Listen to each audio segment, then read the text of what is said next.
আচ্ছা মনির ভাই, কেমন লাগলো আপনার ড্রাইভিং করে? আলহামদুলিল্লাহ, আপনার দোয়া ভালো আছে।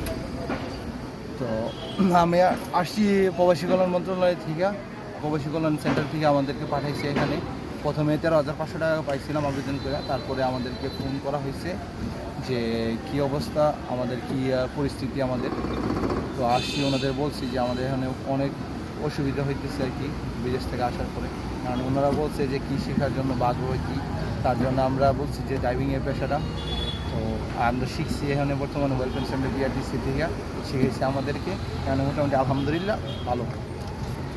পরবর্তীতে আপনার চাওয়া কি বা জি, চাওয়া যে বাংলাদেশ সরকার যদি আমাদেরকে লাইসেন্স দিয়ে আমাদেরকে একটা করার মানে চাকরি বা যে কোনো একটা কর্মসংস্থানের ব্যবস্থা করার জন্য একটা করতে পারে আর কি, তাহলে আমরা অনেক উপকৃত হব, মানে বেকারত্বটা আমাদের দূর হবে। তার জন্য আসসালামু আলাইকুম। আপনাকে ধন্যবাদ।